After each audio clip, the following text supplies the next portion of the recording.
pretty much, I'm just gonna go show you guys my Mustang. We're gonna start a new project build. I know I started one on my Fox body and never actually finished it, but we're gonna actually look at this new Mustang that I bought for $2 grand.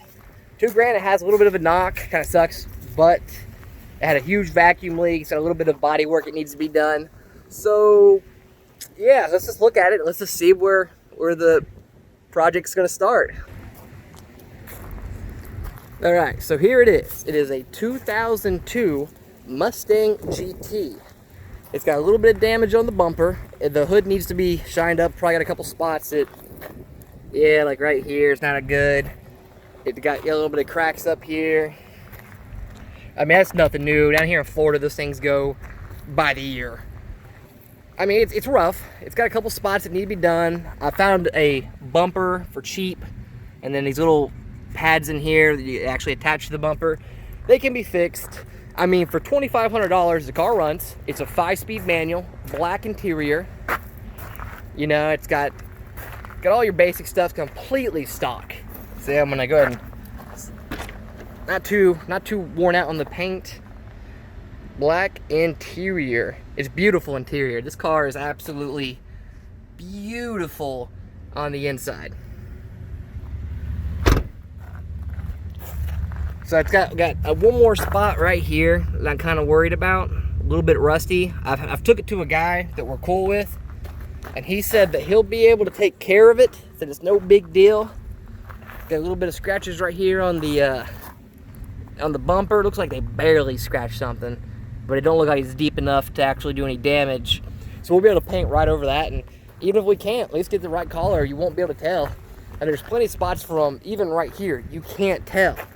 Like, it looks just fine. I'm really excited about it. It needs a lot of work. I mean, a lot. See right there, dude didn't tell me about this until I got home. I traveled about 5 to 6 hours and then waited 3 to 4 hours for him to get off work in Miami. So it's a Florida car, which is good. Go ahead and pop the hood, and I'll let you guys see what's under the hood. So it had a horrible, I mean, oh, here's one more spot. Here's the bumper. So the bumper has to be replaced. There's no doubt about it. It don't look like that there's any like damage to the frame. It's a pretty straight car, so that's the one good thing about it. But the bumper's gonna have to be replaced, which is no big deal. I'll order the bumper and I'll order the little Mach 1 chin spoiler or whatever it's called. That'll be pretty cool. Had a vacuum leak. I mean, a horrible one. Like, the car was just running awful.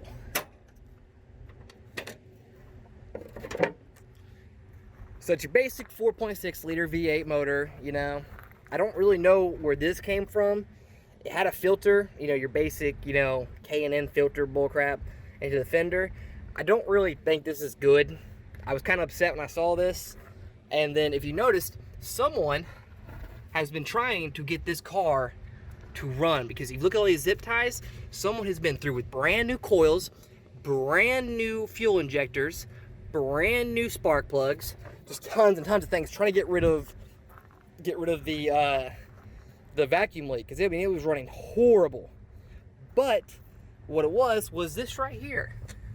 So in case one of you guys end up finding this right here, they did everything, new hoses, new everything, but they didn't replace this gasket. They had brand new gaskets in there. I actually do think that this intake right here, I think it's an aftermarket. I think they're called Domans or something like that. They're little cheapy Napa ones or Chinese ones.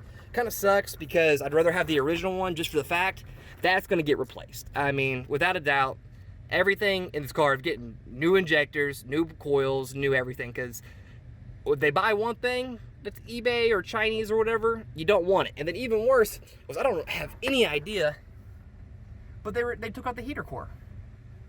No big deal. I mean, I live in Florida. It's freaking sunny as a mother. I'm sweating right now, so no big deal. Well, the car needs some love. We're going to pull, we think that there's a little bit of a rod knock, which we're a little worried about. So I've got about $1,500 to do a rebuild. And I'm thinking that I'm going to replace the crank no matter what, unless I can take mine to a machine shop local. And I'm going to either turn it, or I'm going to buy a AutoZone, Advanced, Napa, whatever it is. I'm going to buy a crank. you know, and they'll already include the bearings and the rod bearings and all that bull crap. So that'll be one nice thing about it. I haven't even registered the car. I mean, this car is kind of an oddball because it definitely can tell somebody has been trying their dangest to get this thing running. So finally one day they must have just said, screw it, I'm done with this car. It's a beautiful car. It looks good. I love the collar. It's a little bit lighter than what I wanted it to be, but that's okay because it's still a beautiful collar, and I'll put some black stuff on there, you know, get the blackout kit and fix the bumper and all that. And it'll be a sweet ride. This is gonna be my daily driver, and we left it at the shop right now. There's my Civic in the background. Hi, Civic. But yeah, we're gonna get this thing running. So I'm gonna keep you guys up to date. The first things first is we need to pull the motor. We're gonna do that probably in the next couple days.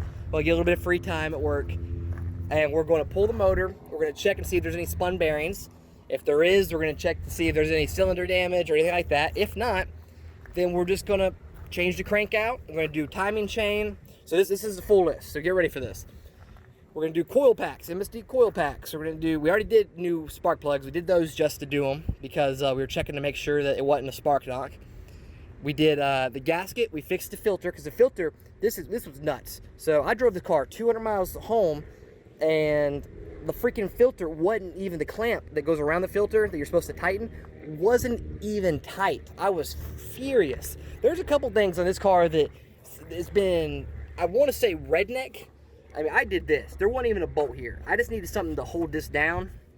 So I'm obviously gonna have to go to Ford, get a bunch of OEM parts, and try to get this thing running as best as I can. But we're gonna do a brand new intake. We're gonna do coil packs, timing chain, oil tensioners, you know, all that stuff. That stuff's gonna come all together. We're gonna do trick flow lifters. We're gonna do full ARP bolts. We're gonna take the valve covers off. We're gonna make sure that, you know, everything in the heads is good. Brand new gaskets in there. You know, we might do some pulleys or something like that. And then we're gonna do a high flow oil pump. We're just gonna do your basic rebuild. We're gonna get this thing running as best as we can, and then the next step from that point up will be to start adding, you know, pulleys, a real cold air intake, and we're getting so good at pulling these motors. We're gonna end up doing the headers. I don't know if you guys can see, for you people who don't know, because my pops, who is a very, very smart man. I mean, he's a genius. I probably wouldn't be able to do half the stuff I can without him helping me, but the fact of the matter is, he was telling me the whole time, he's like, these cars have great, you know, the headers are not bad. Everything on this car flows good because these are good heads. You know, the PIs, they're all the good stuff. But he didn't realize there's manifolds on these cars, which is it's gross. My Fox body already had Mac headers on it, so, you know, wasn't really, or no, actually I think they were stock. I had Mac H-pipe, which I got rid of, but I ended up switching them out with BBK. I had Mac headers on there. I forgot about that. And he thought that the Fox bodies just came with, you know, headers. Why wouldn't these come with headers, even if they were just restricted ones? So that's going to be the plan. We're going to end up fixing the car a ton. We're going to change all the fluids and do all the good stuff. And if it comes down to it and the car is just, you know, if we need a new block, we're going to probably, you know, get the block board out, you know, all the good stuff. Whatever it takes to get this car running. But there is a certain point where it's like, okay, how much money are we going to get into? I don't want to spend more than $1,500 with no labor, because we're going to do all the labor ourselves. We've done this already with the 2004, so before you people go nuts like, oh my God, you guys freaking don't know like how much money it's going to cost. That's because we're doing the labor. A lot of you people are kind of stupid. You're like, you go pull a motor from a junkyard, and then the junkyard motor blows out in 20,000 miles because you bought a 100,000 mile motor, which was already ruined. It just wasn't knocking at the time. And then you don't do the bearings like you're supposed to.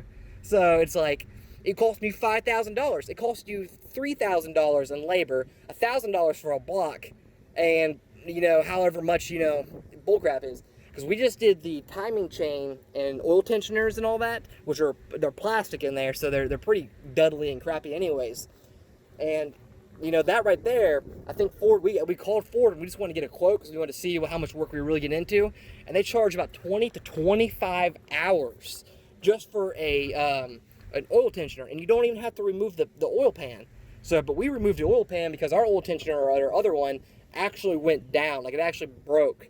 So it actually fell down into the oil pan because the oil pan, you know, sits right there. you know, it catches everything that falls into it.